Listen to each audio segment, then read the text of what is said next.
It was at the very end of July, and I had let my depression and my anxiety had gotten out of control. And I didn't even realize what it was. All I know that it had gotten to a place for me that I knew I didn't want to do this anymore. I knew I didn't want to be here anymore. I've thought enough about my job, and my job has always been such a big part of me that I wanted to do the right way for there. And so, I thought I'll resign, and then I'll kill myself. And that was, then it was a feeling of peace that came over me, like there was a solution. I could go to work, and I could thrive at work, and then I would go home and get in bed. And just thoughts ruminating and thinking what I could do better and feeling like I was failing at my job and just never giving myself a break.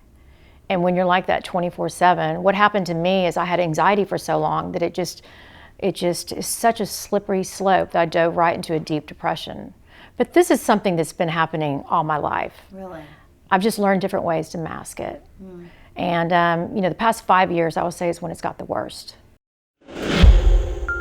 There were several things that happened over a period of time. And recognizing that how I felt and never getting treatment for it. And I now understand how important that is. The minute you feel that, you recognize your warning signs that you're going down, you reach out to somebody, you talk to somebody, you have a plan in place, which I do now. But at that point, I didn't feel like anybody would understand, that I couldn't talk to anybody about it. Even my family, people that were closest to me.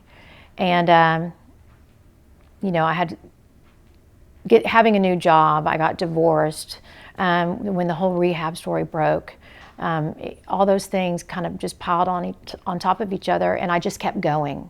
I just would go to work and muscle through and push through and never deal with all that.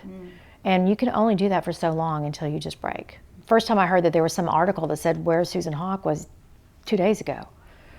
And but as you know, Mary Woodley, who is one of my very best friends, was put in a very tough position because she took me there. She's the one that I reached out to. And so it was a very tough situation to be in for her. But as far as I was concerned, I didn't know anything that was going on because you have to understand that I was on one-on-one suicide watch at that time. But I do understand that I am a public servant and I am accountable to the citizens that I serve. But this was more, it wasn't about my job at this point. This was about my life. And I know Mary felt uncomfortable releasing any kind of medical information about me, and we couldn't talk. So it was a bad situation all the way around.